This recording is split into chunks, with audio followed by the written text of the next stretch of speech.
Hello बच्चों, कैसे हो आप सब? बढ़िया एकदम। बच्चों, आज का हमारा टॉपिक भी बहुत बढ़िया है, बहुत अच्छा है और बहुत इंटरेस्टिंग है। आज का हमारा टॉपिक है हाउ टू फाइंड हाइब्रिडाइजेशन। पहले हम समझ रहे थे कि हाइब्रिडाइजेशन का मतलब क्या है। इसका मतलब होता है इंटरमिक्सिंग। इसका मतलब क्या है? Inter mixing of orbitals. आपके पास SPDF अलग अलग टाइप के ऑर्बिटल है। इसका मतलब क्या है? इंटरमिक्सिंग होती है जब अलग अलग ऑर्बिटल की, तो हम उस प्रोसेस को बोलते हैं हाइब्रिडाइजेशन। लेकिन एग्जाम में आपको इसकी डेफिनेशन नहीं आती। आपको कोई कंपाउंड दे दिया जाता है, जैसे आपको दे दिया है CH4, CO2,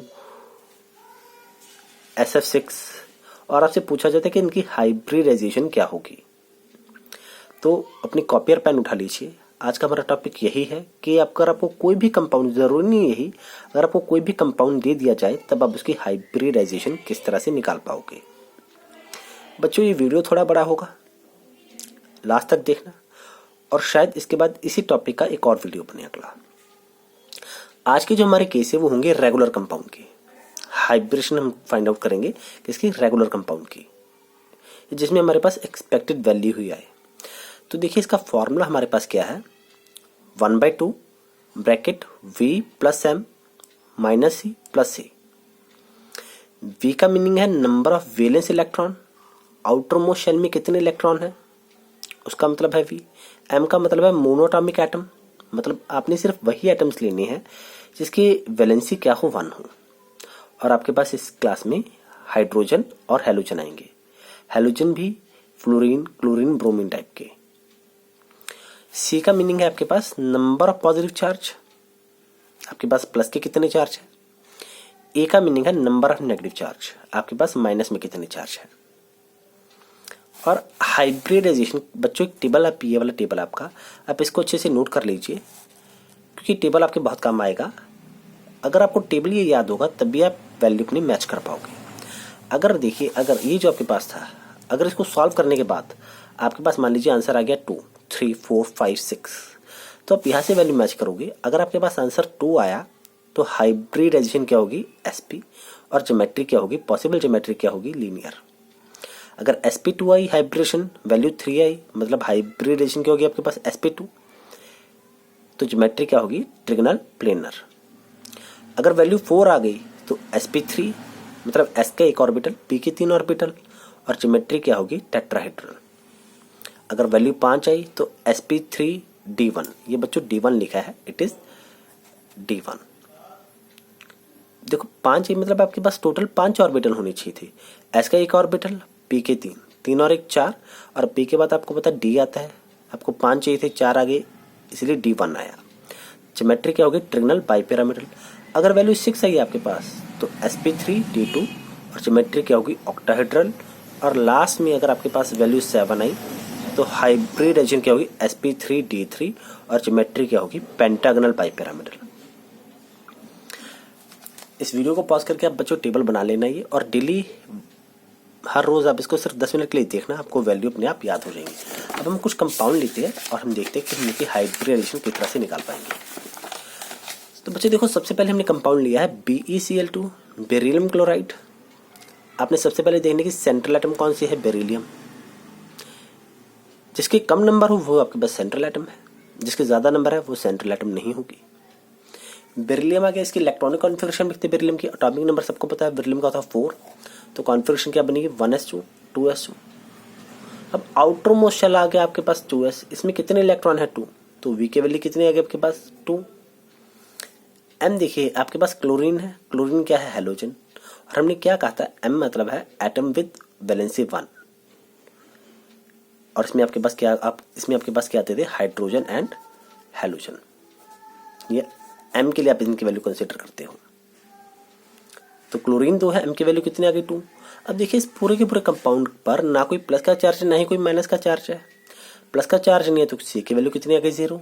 माइनस का चार्ज नहीं है तो E की वैल्यू कितनी आ गई आपके पास? 0। जब इस फॉर्मूले में आपके पास जो फॉर्मूला था, इसमें जब आप ये वैल्यूज आप सब्स्टिट्यूट करेंगे, जब आप ये वैल्यूज भरेंगे, तब आपके पास V2 था, M2 है, C0 A0। आपके पास फाइनल आंसर कितना आ गया आपके पास 1/2 मल्टीप्लाई 2 मल्टीप्लाई 4 2 2 2 4 द 2 2 2 द 4। आपके पास फाइनल आंसर कितना आ गया आपके पास 2। अब जब आपके पास आंसर 2 आ गया तब देखिए अगर आंसर 2 आ रहा था तो हाइब्रिडाइजेशन क्या होगी SP और ज्योमेट्री क्या होगी लीनियर। वही है हाइब्रिडाइजेशन क्या होगी आपके पास SP और ज्योमेट्री क्या होगी लीनियर। लीनियर का मतलब है बेरिलियम सेंटर में आ गया और एक क्लोरीन राइट साइड पे एक क्लोरीन लेफ्ट साइड पे। अब यहाँ पर जो एंगल आपके पास बनेगा वो कितना बनेगा 180। अब इसको नोट कर लीजिए क्योंकि एग्जाम में कई बार 1 नंबर में क्वेश्चन पूछ लेते हैं कि अगर आपके पास किसी कंपाउंड की हाइब्रिडाइजेशन SP है उसकी ज्योमेट्री लीनियर है तो एंगल कितना बनेगा 180 degree. Angle will be 180 degree. अब हम सेकंड केस लेते हैं। आपके पास आ गया सेकंड में मीथेन CH4। सेंट्रल एटम आपके पास कार्बन आ गई। कार्बन की इलेक्ट्रॉनिक कॉन्फ़िगरेशन क्या होती है 1s2 2s2 2p2। Outer most में 2s को भी कंसीडर करोगे 2p को भी कंसीडर करोगे तो आउटर मोस्ट में कितने इलेक्ट्रॉन होंगे 2 2 4। तो v की वैल्यू कितनी आ गई 4। आपके पास हाइड्रोजन है 4 मतलब m की वैल्यू कितनी आ गई 4 क्योंकि m के लिए हाइड्रोजन और हैलोजन दोनों में से कोई होने चाहिए थे। ना ही कोई प्लस का चार्ज है C की वैल्यू 0, ना ही कोई माइनस का चार्ज है A की वैल्यू 0। देखिए इस कंपाउंड के ऊपर ना ही कोई प्लस का चार्ज है ना ही कोई माइनस का चार्ज है तो C और A की वैल्यू कितनी आ गई आपके पास 0। फॉर्मूला था आपके पास 1/2 bracket V plus M minus C plus C। Value जब आप यहाँ पर भरेंगे तब आपके पास आपका फाइनल आंसर कितना आएगा 4। अगर 4 आ गया तो हाइब्रिडाइजेशन क्या बनेगी आपके पास SP3 और ज्योमेट्री क्या बनेगी टेट्राहेड्रल। देखिए आपकी टेबल देखिए जो टेबल हमने बनाया था अगर 4 आए तो हाइब्रिडेशन क्या बनती है SP3 और ज्योमेट्री क्या होगी टेट्राहेड्रल। ओके बच्चे एक बार टेट्राहेड्रल यहाँ पर बनाकर देख लेते हैं। Carbon hydrogen hydrogen hydrogen hydrogen ये आपके पास टेट्राहेड्रल की ज्योमेट्री की शेप है क्योंकि कई बार एग्जाम में आ जाता है draw the shape of CH4 on the basis of hybridisation. अब हम थोड़े और केस लेंगे ताकि आपका कंसेप्ट पूरा क्लियर हो जाए। अब देखिए मान लीजिए आपके पास आ गया CO2 carbon dioxide. Electron central atom carbon electronic configuration क्या बनेगी कार्बन की 1s2 2s2 2p2। V की वैल्यू कितनी आ गई फिर आपके पास 4 क्योंकि आपके पास सेंट्रल एटम कार्बन थी। अब देखिए ऑक्सीजन है आपके पास। हमने क्या बोला था कि अगर आपके पास हाइड्रोजन या हैलोजन होता तो उसी केस के लिए आपके पास M आता लेकिन यहां पर तो ऑक्सीजन है मतलब M की वैल्यू कितनी आएगी 0। M की वैल्यू कितनी आएगी 0। कोई प्लस का चार्ज नहीं है तो C की वैल्यू भी 0 माइनस का चार्ज नहीं है तो A की वैल्यू भी कितनी आ गई आपके पास 0। बच्चों अब आपके माइंड में क्वेश्चन आ रहा होगा कि सर हमने ऑक्सीजन आया तो हमने M की वैल्यू 0 क्यों मान ली। आप यहाँ से देखिए ऑक्सीजन की कॉन्फ़िगरेशन क्या होती है 1s2 2s2 2p4। अब P6 पहुंचने के लिए 2p6 तक पहुंचने के लिए इसको 2 इलेक्ट्रॉन चाहिए लेकिन M हम मोनोटॉपिक मतलब उसी के लिए कंसीडर करेंगे जिसकी वैलेंसी क्या हो 1 हो। यहाँ पर ऑक्सीजन की वैलेंसी कितनी आ रही है आपके पास 2 आ रही है इसीलिए इस ऑक्सीजन के केस के लिए M की वैल्यू कितनी आएगी आपके पास 0। जब आप वैल्यूज यहाँ पर भरेंगे तो आपके पास फाइनल आंसर कितना आएगा 2 और 2 आ गया तो हाइब्रिडाइजेशन क्या बन गया आपके पास SP और ज्योमेट्री क्या होगी इसकी लीनियर आपके पास इस टाइप से बनेगी। अब मेरा आपसे क्वेश्चन है कि जब ज्योमेट्री लीनियर आ गई तो इसमें बॉन्ड एंगल कितना बनेगा बताइए। बॉन्ड एंगल आपके पास इसमें देखिए कितना बनेगा 180 डिग्री का। ये देखिए यहाँ से 180 डिग्री का आपके पास बॉन्ड एंगल बनेगा। बहुत जल्दी जब अगला लेक्चर लगेगा तब हम उसके बारे में इसमें डिटेल से पढ़ेंगे। बच्चे देखिए अब हम ऐसा केस डिस्कस करेंगे जहां पर कोई प्लस का चार्ज हो और एग्जांपल आपके पास है NH4+1। इसे बोलते हैं हम अमोनियम आयन। इसे क्या बोलते हैं अमोनियम आयन।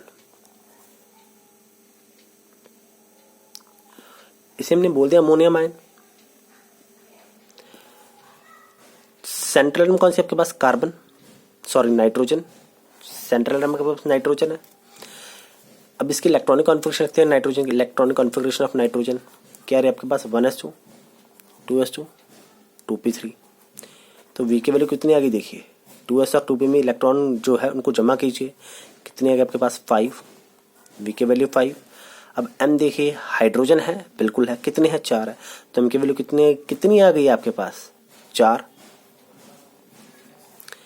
अब C देखिए, C का मतलब है पॉजिटिव चार्ज, बिल्कुल है, कितना है +1, मतलब C की वैल्यू आ गई 1। A की वैल्यू कितनी आएगी देखिए, कोई माइनस का चार्ज है नहीं, तो A की वैल्यू कितनी आ गई आपके पास 0। जो आपके पास फॉर्मूला था आपका 1/2 bracket V + M - C + A, इसमें जब आप वैल्यूज पुट करेंगे तब आपके पास आएगा V की वैल्यू कितनी थी 5, M की वैल्यू 4, C की 1। C की वैल्यू यहाँ पर 1 थी, फॉर्मूले में माइनस था इसलिए हमने -1 लिया। A की वैल्यू 0। अब जब आप इसको सॉल्व करके देखेंगे 5 4 9, 9 में से गया 8, यानी कि 1/2 × 8 कट के आपके पास आंसर कितना आ गया आपके पास 4। जब आपके पास 4 आंसर आ रहा है तो हाइब्रिडाइजेशन क्या होगी आपके पास sp3। ओके, आपके पास हाइब्रिडाइजेशन क्या होगी आपके पास sp3। जब हाइब्रिडेशन आपके पास sp3 आ गया है तो इसका सिंपल सा मीनिंग है कि इसका जो स्ट्रक्चर होगा, ज्योमेट्री होगी, वो टेट्राहेड्रल होगी। अब एक लास्ट केस हम डिस्कस करेंगे जहां पर हमारे पास डी भी आए, जहां पर हमारे पास डी का रूल भी देखने को मिले। SF6 सेंट्रल एटम सल्फर, सबसे पहले इलेक्ट्रॉनिक कॉन्फ़िगरेशन लिखते हैं। ये हमारे पास बच्चों 5वां केस आ गया, electronic configuration of sulphur. Atomic number कितना होता है सल्फर का 16, तो कॉन्फ़िगरेशन क्या बनेगी 1s2 2s2 2p6 3s2 3p4। Valence shell में कितने इलेक्ट्रॉन आएंगे बताओ जल्दी। वैलेंस शेल में आपके पास इलेक्ट्रॉन आएंगे 6, 3s वाले भी 3p वाले भी। V की वैल्यू 6 आ गई। अब देखिए फ्लोरीन है, फ्लोरीन के आपके पास हैलोजन है और M के लिए हैलोजन को भी कंसीडर किया जाता है, तो M की वैल्यू कितनी आएगी 6, क्योंकि आपके पास 6 फ्लोरीन थे।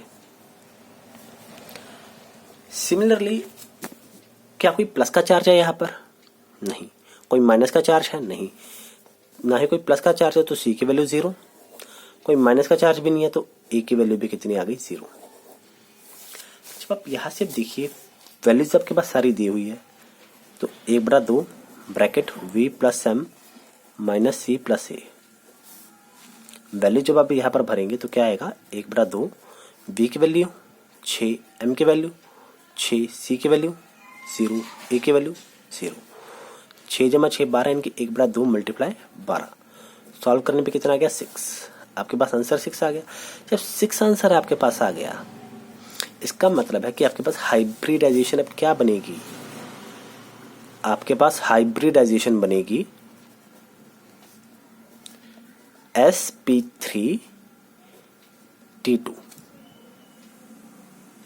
sp3d2 अगर हाइब्रिडाइजेशन आपके पास sp3d2 बन गई तो इसकी पॉसिबल ज्योमेट्री क्या होगी। इसकी पॉसिबल ज्योमेट्री की हम बात करें तो वो क्या होगी आपके पास ऑक्टाहेड्रल। ऑक्टाहेड्रल और ऑक्टाहेड्रल देखिए हम किस तरह से ड्रॉ करेंगे। यहाँ पर मैं एक छोटा सा आपको दिखाता हूँ। यहाँ पर sulphur, fluorine, fluorine, fluorine, fluorine, 4 fluorine हो गए, बाकी 2 कहाँ पर जाएंगे, एक जाएगा ऊपर की तरफ और एक आएगा नीचे की तरफ। जब आप इनको डॉट डॉट से इनको ज्वाइन करेंगे तब आपके पास आपकी शेप बन जाएगी ऑक्टाहेड्रल। तो बच्चों इस तरह से आप कंपाउंड की ज्योमेट्री पता कर सकते हो अगर आपको उसकी हाइब्रिडाइजेशन निकालना आता है। आज के लिए हमारा इतना ही टॉपिक था। अगले लेक्चर में हम इसके कुछ और टॉपिक हाइब्रिडाइजेशन के ही पार्ट 2 लेकर आएंगे। आप इस वीडियो को अच्छे से देखिएगा, अगर अच्छे लगे तो लाइक कीजिएगा और वीडियो को शेयर कीजिएगा और इस चैनल को आप सब्सक्राइब कीजिएगा। थैंक यू बच्चों।